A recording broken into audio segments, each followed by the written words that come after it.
Hello and welcome to my Ascension Messages. My name is Bobbie and I will be your guide for today. Today I'm going to discuss meeting and greeting benevolent beings. We're going to go through a few topics here. And I want to see what else they bring through as in channel messages as well. Before we start, a little bit of housekeeping. I have a school called AMAKEL. The link is down below, and it is an intuitive school that's full of mini games and lessons and stuff like that to get us in sync with a higher vibration, moving into the world that we really want to see, and empowering ourselves with gifts like telepathy and so forth. So if you want to have a look at that link down there's a few free games and stuff as well, so you can get a sense of what it is like. And also I'm an intuitive counselor and do one-on-one readings. Plus I have a GoFundMe that one of my followers has started up, and I'm giving away 2 30-minute free readings for anyone who donates to that GoFundMe. It's to get me over to New York and channel live on stage. So if you want to be a part of that beautiful frequency, check down below for that link as well. Okay, here goes the titles. We're going to go through some chapters. So the first one is preparation and our preparation to meet with them. The second one is how to physically greet them. And then I'll go into why certain people are chosen and not others. And then I'll tell you some of my encounters and the differences between different species that I've encountered in my life and what happened, and then the reason why they stood back till now. So that's going to be what we're going to cover, and we will get into this, plus any other messages that they want to bring through as well. I mean, I was waking up last night with a whole heap of messages, but then I said to them just to hold off because I didn't want to disrupt my sleep and I just preferred to channel the messages out now. Anyway, so here we go. We're going to get into the first topic was how to meet off-world beings and preparation. I'm not expecting too many people in the chat bar this morning because this is not my usual time to go live, but I'm just doing whenever I feel like at the moment. Okay, here we go. So the first thing that they were bringing up is they use the right brain connection, which comes from riddles and signs. It's less logical, but more of a feeling base with messages. This is why it's taken this long to connect, because before humanity only used logic and dismissed a lot of what logic didn't understand. So we wouldn't have seen them, or even if we did, their parents probably would have sent many loopy. Now, that was one thing that they brought through the other day when I was saying to them, what messages do you want to bring up first? And it's really important to note that the intuitive mind and the logical mind act completely different. And when we've only been fixated on that logical mind, our educational system is only using the logical mind, then we are missing half of who we are, like a whole half of a hemisphere here. It kind of intertwines into both hemispheres. There's differences, but when we actually scientifically put a measuring device on both sides of the hemispheres, especially if someone's got their corpus callosum split where both sides of the hemispheres aren't even talking to themselves. One side is very logical, very language-based, everything outside of them is the reality of everything, where the other side is everything within them is the reality of everything. And that acts through signs, synchronicities, feeling-based, and it's totally different. So all of the higher benevolent beings which reside closer to oneness have this balance, and they also they have different variations of the balance, but they do have an understanding of both sides. Humanity's been in a lockdown for a while, so to branch out and to evolve our souls into something new and allowing these beings to come in and present themselves, we have to have expanded our awareness from the unbalanced mind of only thinking that everything outside of us is real, to actually understanding that our feelings is the reality of everything. And then signs and synchronicities come with that. There's a momentum that happens with that is not understood by the logical mind. The logical mind just does not get this. And if you talk to a logical person, they're just going to go, what a load of crock. So, and that's understandable. I'm not getting up anyone, and everyone has their own journeys, but that's how it is. So yeah, one of the things that I wanted to bring up here is also a story that the elder that I met gave, and she was talking about meeting another being, and he would come in on small tornadoes. And the reason why there was a reason why he did that, because he wanted to only talk to those that had an understanding of nature and no fear or resistance towards nature. So when he come through in a tornado-like fashion, she said to the rest of the group, when you see a tornado, she said, I've already had communication with him. He's going to come through today. And there was this group. And then as soon as these tornadoes started to appear in the distance, she started walking up to them and expecting, the group to be following her. But the group, I think all of them stayed back. I think she was the only one that actually walked up to the tornado and had ended up having a conversation with a being. So that was really interesting to note. There are so many ways that they can come through. It's not just in the logical fashion of, I heard this from somebody else, so that's the only reality that exists. No, it opens up a whole other kettle of fish of unlimited possibilities here.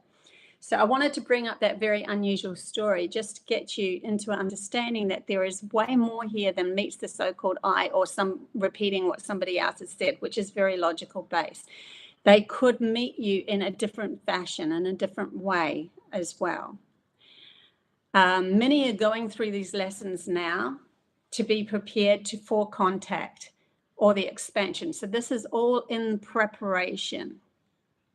And it's not as you think. We're all going, the ones that are all into the crystal. I mean, I'm not saying that the crystals aren't powerful and all that, and all the meditation and all that. There is absolute something to that. There's definitely power within the vocals and humming and chanting and all. Absolutely, that I've channeled messages about all of that sort of stuff. But the most important things is what they wanted to bring up here. And many people are going through these lessons in a day-to-day fashion, in a day-to-day life. And this is actually prepping you to expand yourself or evolve your soul into something else. So the first one was learning to still the mind, which gives you clarity of the actual moment, not clouded by past fears. Really important to be able to do that, because when you're in a situation where somebody starts to walk up to you that's not on this planet, from this planet, and you're face to face with that, and they look a bit different or whatever, might have eyes that go to the side of their face or something, or bigger, or different colored skins or whatever it is. Fear can come in, but if you can center yourself and go, what, I know who I am, and within that central space of self, you are clear, you have clarity, you can feel into the feelings, and then you can really, when you feel into the feelings, understand if they're deceiving you or if they are for real, or if they are, a benevolent person. So it's really important for you, through this day-to-day practice of living in a normal life, that we are given these lessons of, what, I'm not having a very good time with this person over here. Can I center myself and bring myself into clarity in this moment? Use those moments. Use the moments that are just, ordinary relationships with people that you have day to day. And when you're feeling out of balance, if you feel they're throwing you out of balance, then you're allowing them to throw you out of balance. Find out why they're allowing you to throw you out of balance, and bring yourself back into central self again. This is really important before we make contact with these other benevolent beings. They are in higher frequencies, remember. They already know how to balance themselves. It's us that's learning. Another one is learning not to resist. So resistance is is through fear. That's like whatever you resist persists, whatever you resist forces back, right? So they will realize that you're not ready, and so they will remove themselves if you start to want to fight or resist what's happening. Oh my God, this isn't happening. Oh my God, I can't do this. Oh no, any of that. It will just repel, because they're from higher frequencies and they're coming from a love base, and love doesn't resist, it just accepts the moment. This is what's happening at the moment. Wow, I wonder what I can learn from this moment. I'll center myself, and I'll feel into my own self awareness of whether I can trust this moment or whether I need to walk away or not. You make the decisions then based on that. You're not waiting for them to tell you whether they're deceiving you or not. You are deciding whether they are or not, and you make that decision. So there has to become the next lesson. One of the other lessons is learning the value of yourself. So that's where that comes in as well. You need to know thyself. Bringing me to the matrix, and there's a sign that was above the oracle's doorway, to know thyself.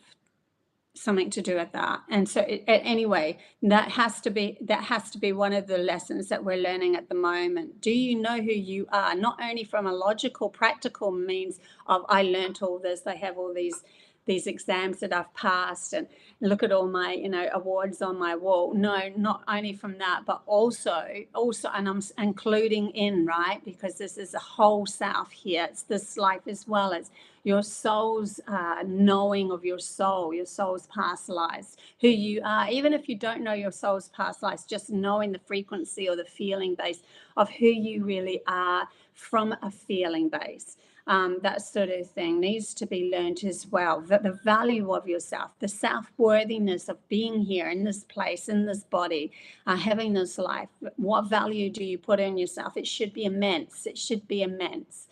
Because when you value yourself, you make the right decisions based on that value. Also, not to judge, learning not to judge. So all of these lessons we're learning at the moment just on our day-to-day life, and it's all helping us to expand. So learning not to judge as well, all of those sort of things. This is going to help with contact in the end.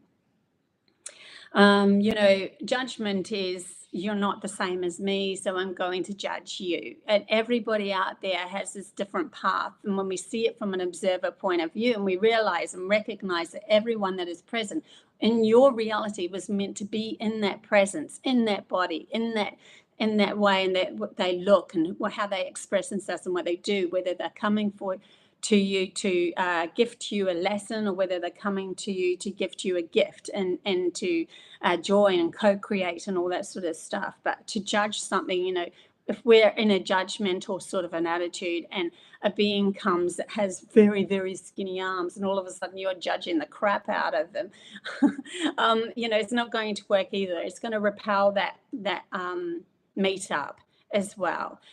So there has to be a acknowledgement of all they're saying all beasts, all animals that are on this planet are so different, so vastly different.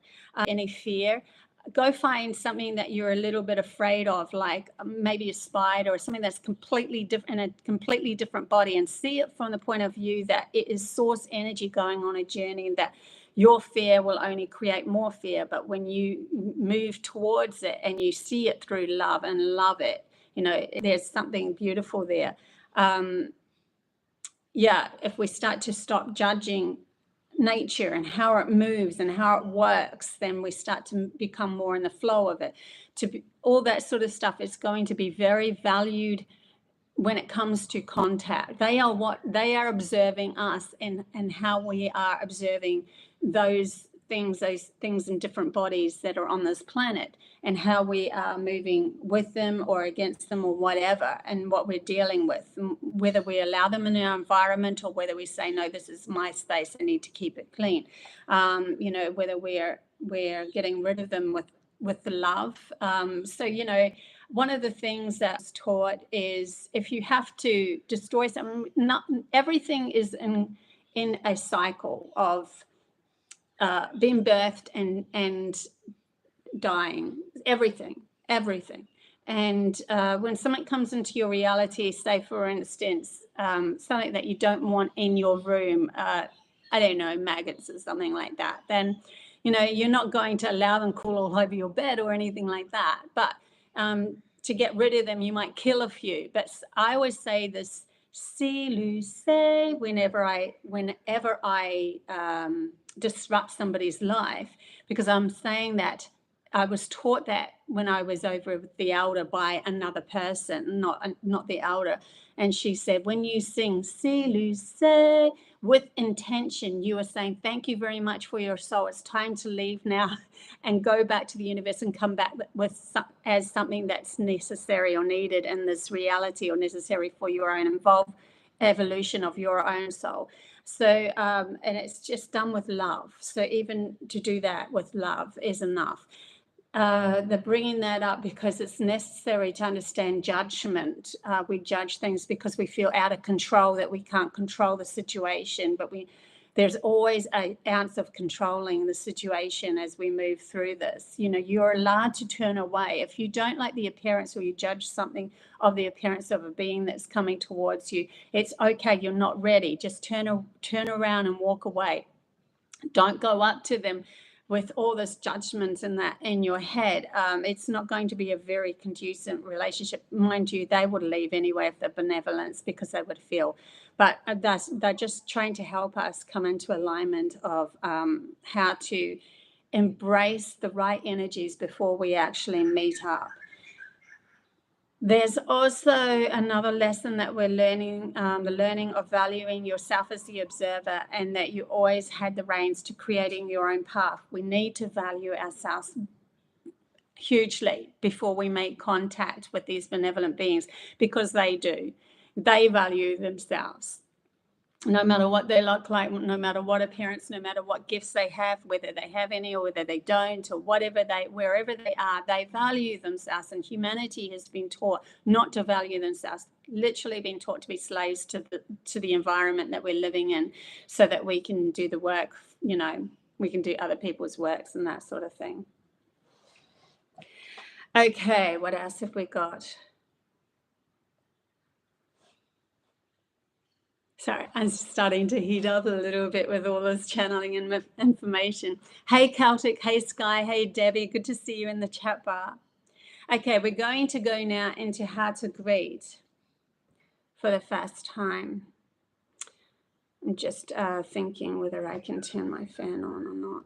Okay. How to greet. Greetings for the first time on Earth. They will help you by giving you a beautiful feeling, and it's not a graspy feeling. They won't love bomb you, so to speak. There's a feeling that comes with that, but the feeling of calmness and peace within you will happen. There's a difference. Like, there's a difference between going, oh, that person really loves me, and there's a difference between, oh my God, I feel so peaceful within myself. There's a difference there, and they want you to realize love bombing would come from somebody who's trying to deceive you. Oh, you are the best, you're the beautifulest, you're the la la, whatever. And it's coming from an outside perspective of who you are, that they will just naturally ooze this calmness within them, which will flick you into a calmness or a central space within yourself of, oh my God, I just feel just chilled, just no mind, just relaxed, just centered, and it would just feel so good. They reminded me when they took me into the potential new earth. When I was in the potential new earth, I woke up and my mind was completely still. And that's literally how you will feel when these benevolent beings come into play. So you will know them by the feeling that you have in that moment. Now, not all of them,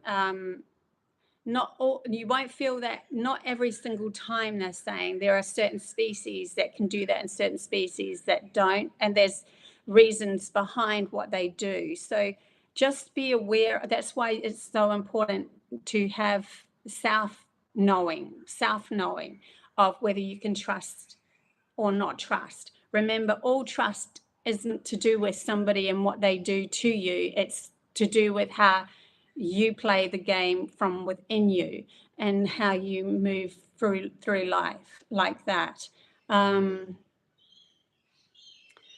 They said, take as long as you want to approach and approach slowly. They will also feel into how much you can handle, which will reflect your fear responses. So this is actual physical contact we're talking about here. Take as long as you want. There will be a movement, a dance between each other, feeling into how close you can actually come. They're giving me this movement at the moment. So when you're face to face with them, there will be like a feeling of understanding, and you walk one step closer, and then they'll walk one step closer. That can happen. If you have already had a lot of channeling messages from them and you know their vibration well, you might just walk up to them, but there will be a sense of a boundary before you will feel a sense of a boundary as you approach them. They will have a boundary so that you don't come too close to them. Some of the species will know humanity very well and literally even understand how to shake hands and stuff like that. But we have to leave this as an open slather at the moment, because I'm talking to maybe a lot of people in the future, and then that when you come across this video, if you end up having contact, could be with somebody that you know from a soul's past life, but you still got to get used to their frequency, and they could be something totally different than a Pleiadian. I mean, I've had some encounters which I'm going to talk about as well, but they're bringing that up at the moment. Yeah, so they will also feel into how much you can handle, which will reflect your fear response. So yeah, I mean, by now, if you're having contact coming up, fear should be able to be centralized. So fear should be able to be absorbed by coming into the central self of oneself and going, I am only living in this moment, nothing that is happening to me in this moment.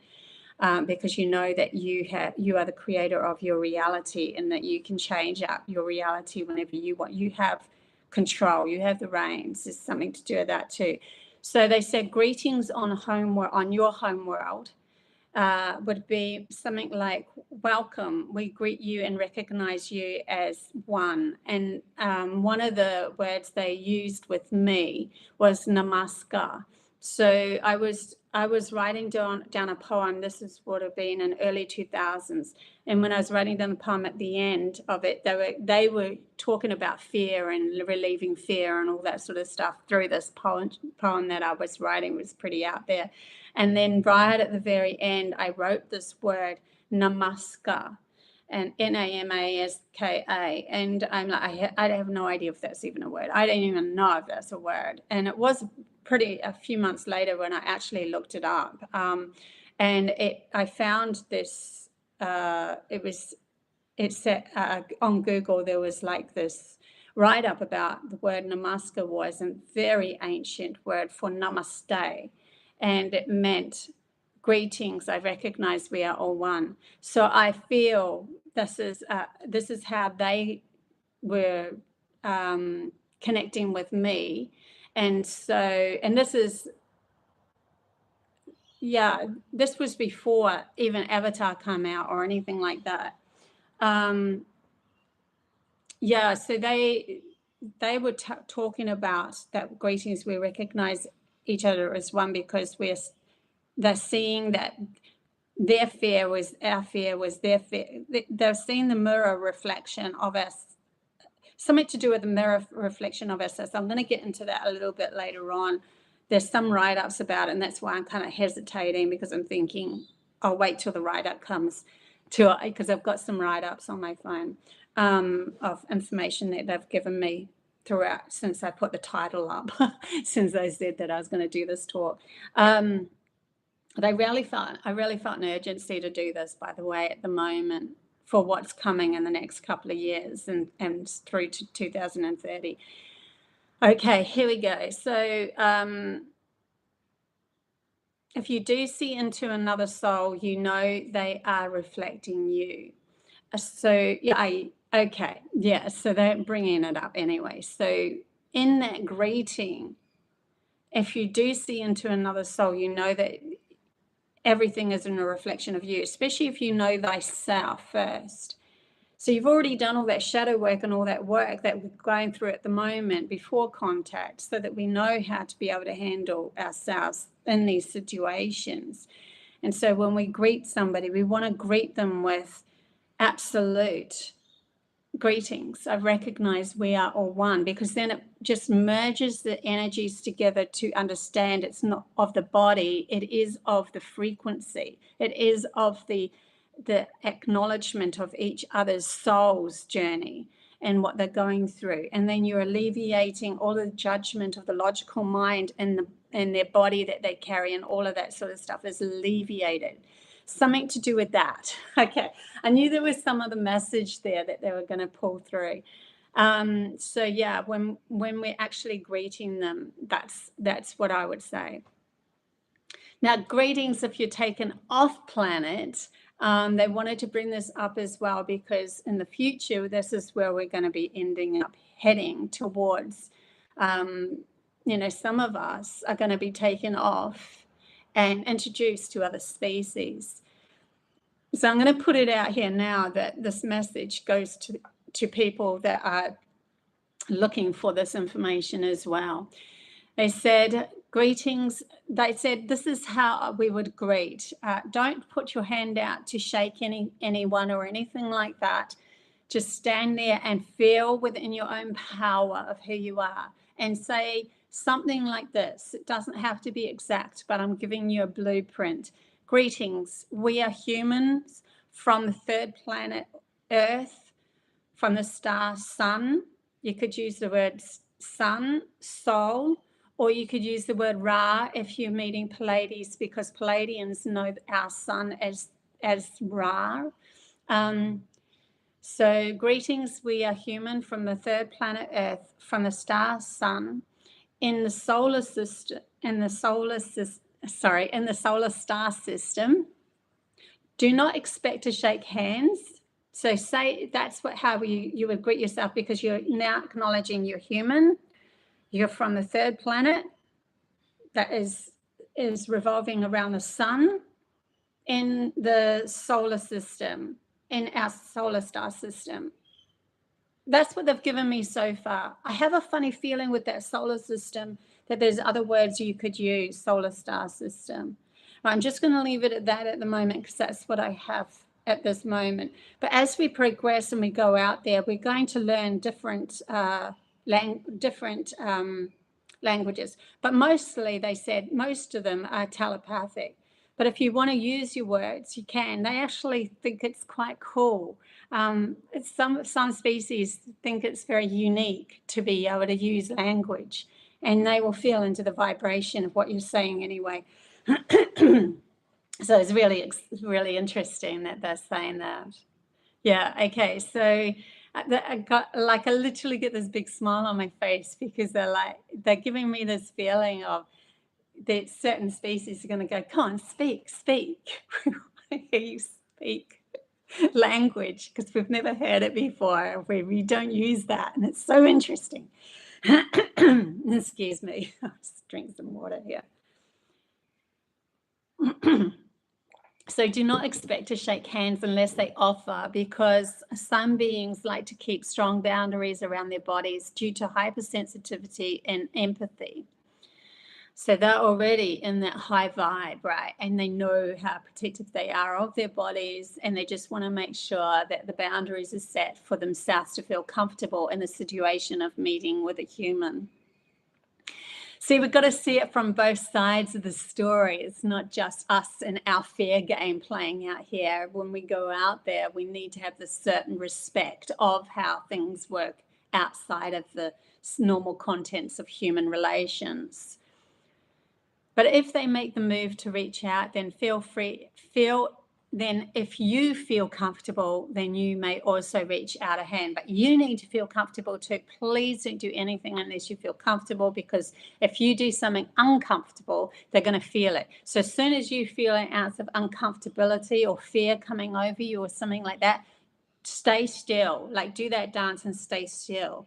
and then recenter yourself and then move forward or shake hands or whatever. But recenter yourself so that you're feeling very good about yourself when you do things in absolute. When you do things, do from love. Don't approach from any sort of fear. Stand still. And they keep on bringing that up. Stand still. It's okay to stand still. You might have a fear then of, oh, but then they'll leave. And if they leave, they leave. You weren't ready and they already know that. So let that go. Let it go. If they leave, they leave. Don't play into a story of trying to control the story. This is what we do with each other sometimes out in the real world with each other as in human-to-human contact too. We try to control the story. Allow people to leave. Allow them to leave. If it's meant to be, they will come back anyway. The soul mission that you have, if you're supposed to have an encounter, you're supposed to do whatever, then you would have already gone out there and done that. But yeah, so that's some of the greetings, meet and greets that they've given me so far. I'm sure that's going to expand. I feel like it's a skeleton meet and greet kind of understanding, but we have to start somewhere. Yeah, really cool. You think we would be able to understand them telepathically? Yes, Sky, absolutely. Absolutely, I do agree with you, but we are in between. We're still learning telepathy. We're still learning about our intuition. We're still learning about all of this. And also there is a acknowledgement of greeting or respect, and play out who you are. Don't play out who you want to be in the future. Play out who you are in the moment. You don't know whether it could be tomorrow that they contact you and you're not telepathic yet. And that was part of your soul's mission, which I'll get into as well. The next title is Why Certain People Are Chosen and Not Others. So yeah, it is funny that just merged into that anyway. Yeah, so it could be that tomorrow you get contact. What happens if you don't know telepathy? So we have to have maybe something that's put in place at this present moment that makes us feel comfortable. And when we greet somebody with at least the best feeling, they will feel it. Like everything that I've said to you so far is also that they will feel it anyway. It doesn't matter what you say, but I think just out of self-respect, self-acknowledgement, knowing where you are and the skill levels that you have, it's always good to have something in place as a greeting, verbal greeting that we say. So they were talking about singular meetups to awaken specific people. There are specific people that are going to be chosen to have, and they had already had this in the vortex of their soul's contract before they were born. They already had said to their soul tribe that is from different planets or whatever, I'm going to pass through now, I'm going to pass over, I'm going to become a human, so I'm going to die from here, my soul's going to leave planet, I'm going to use Pleiades because it is my planet, I'm going to leave Pleiades, I'm going to move into another family vibration, and I'm going to be born as a human. But before I leave, please make it that when I get to a certain frequency, this isn't time constraint, this is a frequency constraint. When I get to a certain frequency, then you meet me and we evolve, or we physically meet or whatever, or you'll help awaken me in that moment or whatever. They're giving me something I actually forgot about. When it would have been 2000, I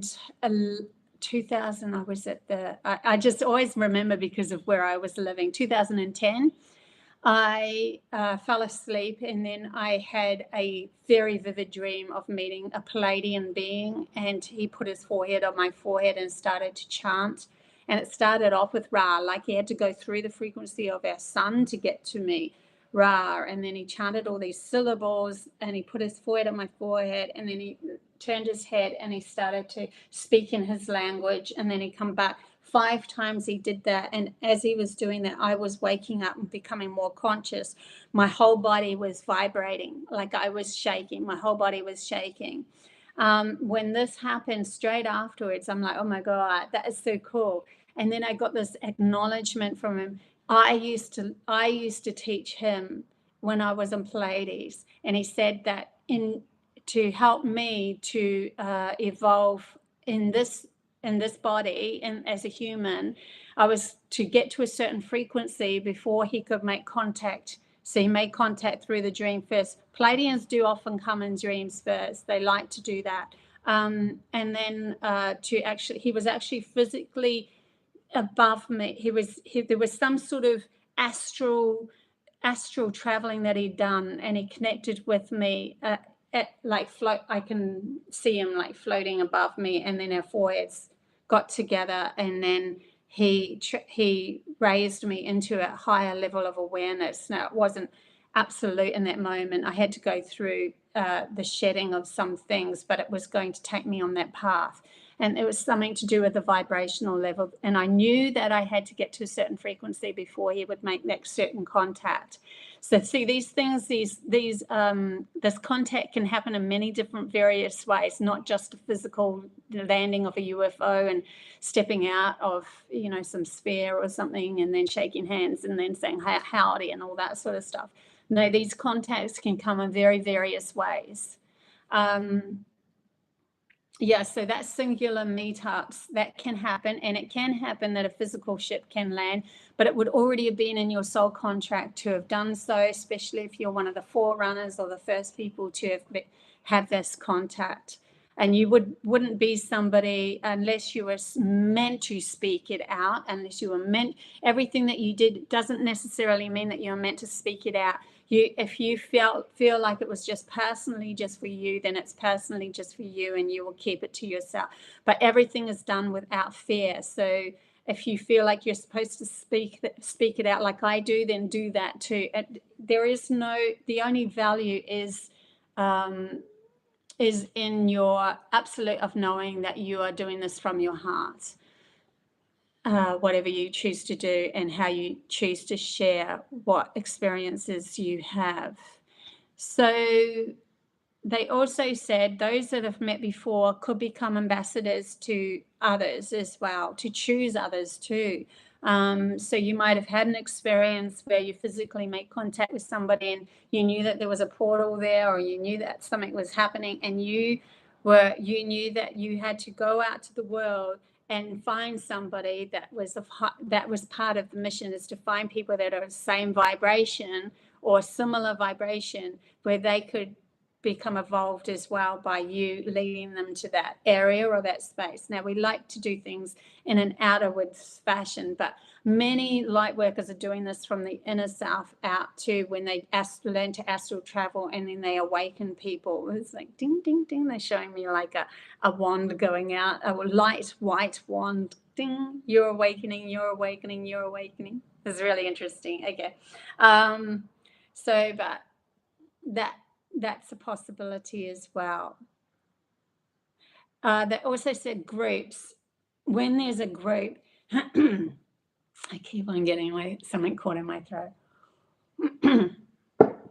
Talking so much, right?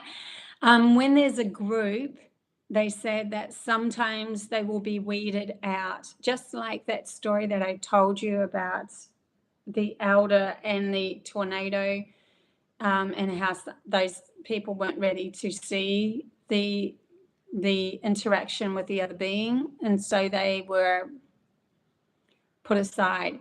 So it's interesting that we must realize that even in groups, there is a way of a frequency wave that the benevolent beings will put out, and when they put it out, they will already have the intention of only meeting those in the group that can handle them. And it's really important to do that, because otherwise the fair game can come in and disrupt other people that are in the group. The interaction might completely go bamboozled as well, and it can suck them and the benevolent beings down into a lower vibration too. going to discuss that later as well. But yeah, so groups are absolutely amazing and wonderful, and the more that we come together in a group. But they said it's not just a matter of a spiritual group where we're just talking about meditating. We also have to expand the conversation into contact with benevolent beings in that group. If we start to expand our talk into that, becomes more of a reality within the group's dynamics or energy, and or understanding and learning of each other, but also raising the vibration into actual meeting with those that are coming as well to meet up. Really interesting. Okay, so some of my encounters, and what reason why I want to bring up some of my encounters, this might be a bit of a long YouTube session, but the reason why I want to bring up some of these encounters is because there's different feelings with different species that I met along my path. So because I was a seer is somebody to me that can visually see. I could visually see things that others couldn't see. I could feel as well, hear every now and then as well, but my sight, to be able to see into these other frequencies, was handed down by my mum. She had the same gift, but she shut it down because she didn't like it, but she held it within her DNA and allowed me to be born so that I could have the experiences that I had. She shut it down in me until I left home, though. And then, because when it first happened, she's like, no, that's not going to happen. In the end, I ended up having UFO contact when I was 11 anyways, with the Pleiadians, because it was my soul mission. I had to have been found by them in that moment. There was a reason for it, and they wanted to protect. And they also wanted to clear my pineal gland as well. I really get a sense that they took me up to the ship and cleared my pineal gland so that I could have these experiences as well. To be able to produce the DMT. Excuse me. So, yeah. Sorry, I have to apologize for my voice. It's just that I wake up and I go from zero, no speaking, to a lot of speaking. And I was a singer in many bands, so my throat's got a little bit of, it gets tired quickly. Okay, so the Pleiadian species, when they encountered me, they were just, this is what they were doing. They wanted to come to me when I was 11 and just make me aware of them, that I was aware of them, which opens many doors within somebody's psyche. So if you just go along day to day, normal human being, never having any encounters, you probably wouldn't even think of a UFO. But it was something that blasted me open. All of a sudden, I was so interested. And I mean, I was already interested in space, but it went from just rockets to, oh my God, there's spaceships, there's all sorts of different things out there. And then, so that was the Pleiadians that I encountered. They were very, they tried to calm me down. I was really in a lot of fear back then when I was 11. I wasn't understanding of what was going on. But they came into my room and they pretended that they put a veil or a mask over my visuals to show them up as my father, so I wouldn't be afraid. But my father never entered my rooms. They can do this. They can morph into different things to help you. So you might have even had an encounter where your mother came to you or something like that, but it wasn't your mother. It was actually a being that was awakening you up to a certain frequency, because they needed that. They needed me to understand that frequency, so that I could fully embrace their energy field as I was moving along in my reality. And even when I was 19, I didn't have an actual encounter, but I had the most profound feelings wash over me and visuals within my mind of like Roman pillars, and my home being made of Roman pillars, and the water coming up right up to the veranda, dolphins being part of the family. I had all these visuals, and the feeling was just so beautiful. And I know that to be Pleiades now. So there's memories that were being sparked. Excuse me. then I had the Cyanians that had come in. So the Cyanians, when they came in later, they were trying to make me feel good. So they morphed into a spirit ball. And so they can, because they were very energetic, field based, like they could project as a humanoid, but they were more energy based. So when they were in their natural form, they were very tall, see-through universe within their whole bodies, looking like the knowing at the end of the knowing, and all of that. So they were very vivid blue. When they approached, they didn't want to frighten me, so they came as spheres, and then they lied down on the ground and were humanoid. This was actually in a dream as well. There was other ones that actually physically came to me. I'm going to talk about them in a minute, that were more grounded. But Cyanians are part of the Pleiadians. They are high blue ray beings, closer to source energy. So they felt it necessary to come in a dream. It's like a dream interrupted. If you've ever been in a dream and then all of a sudden it's interrupted and these beings start to show up, and they started to tell me of the downfall of what's happening right now. So they gave me some inclination of the future of what was going to happen. And yeah, so that was another cool one. But the biggest one encounter that I had was the Anunnaki. The Anunnaki came to me in end of 2013, and I had all these synchronicities happening beforehand. I had a visual of seeing an orange UFO outside of my bedroom window. It was like it was shaped like a light in a UFO sort of a shape, but it was like a light. It was interesting. And I thought that was something that I was only seeing that no one else could see, but then someone else wrote on Facebook in my hometown, did anyone else see the orange UFO last night? So it was actually floating around.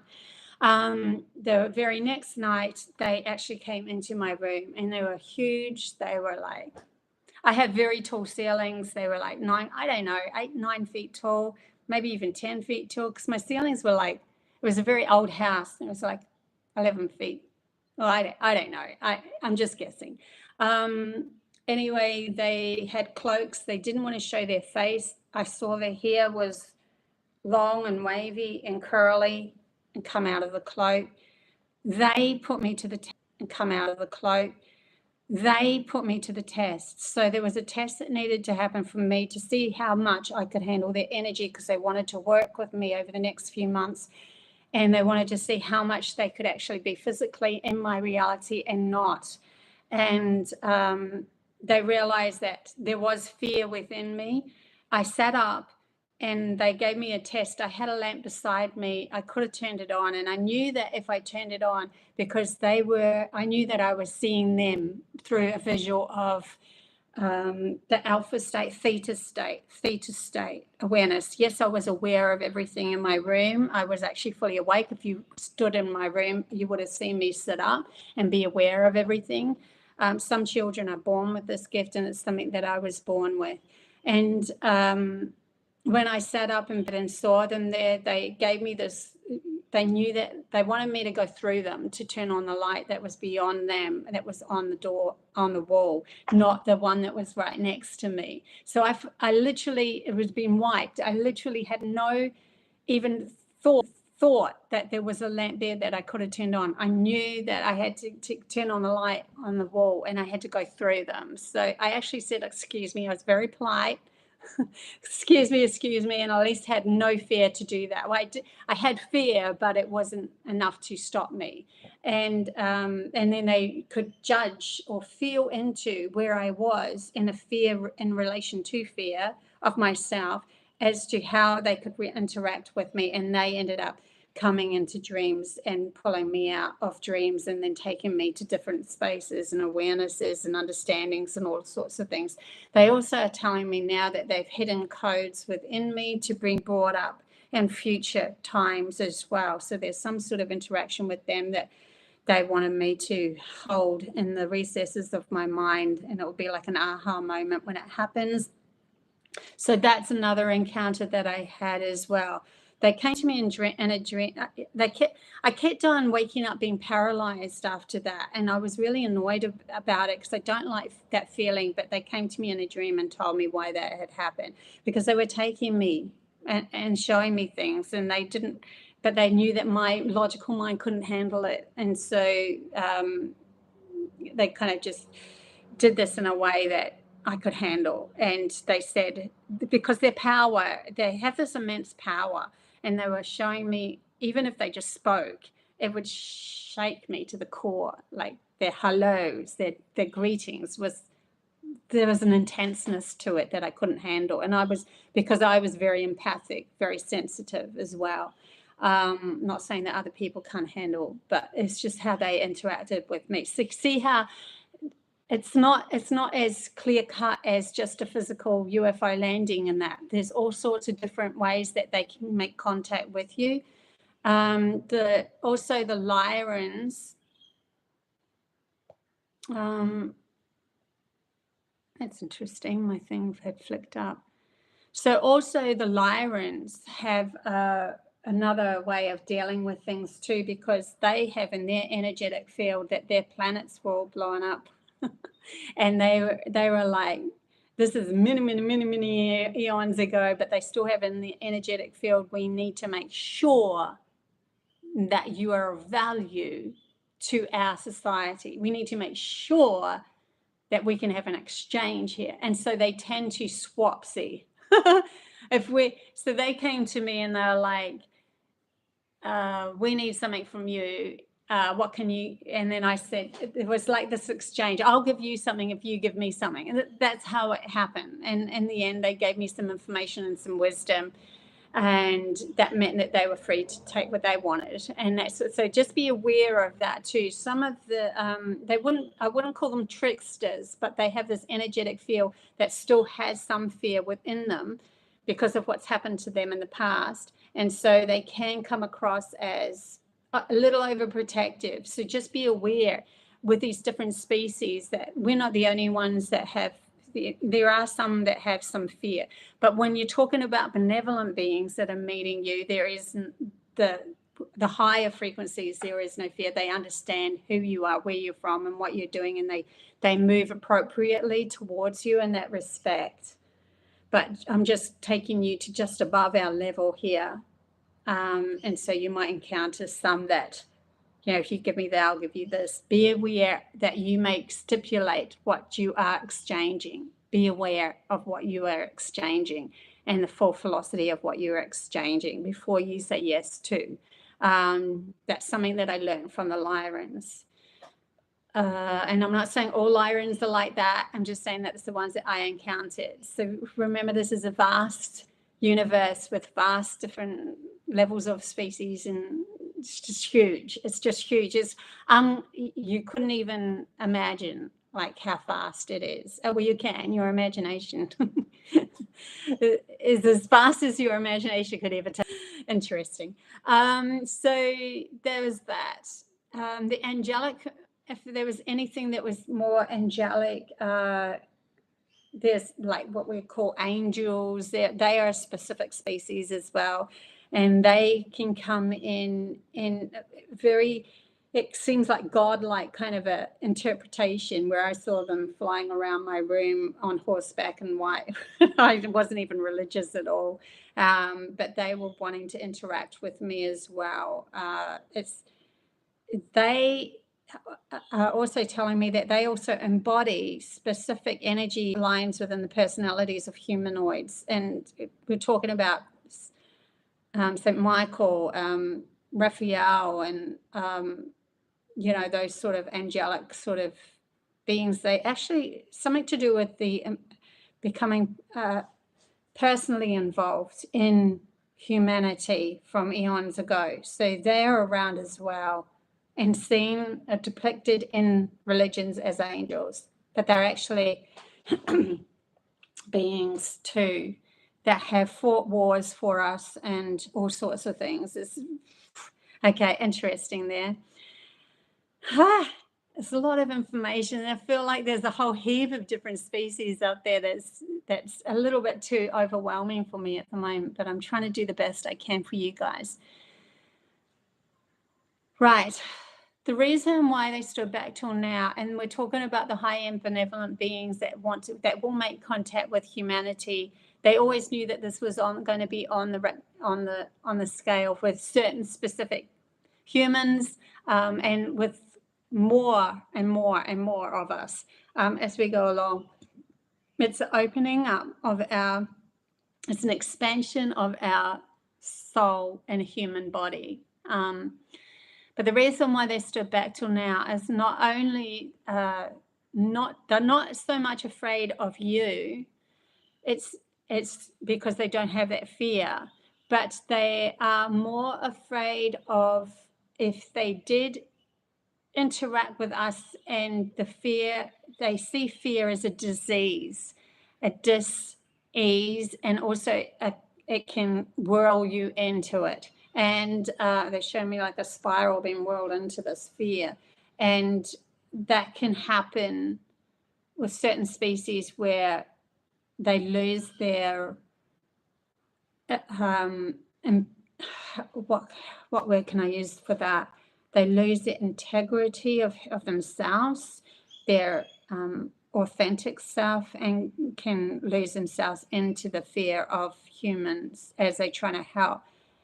They know how to come back to central self, but just as you know how to do, if you know how to do that, you can also lose yourself in the story.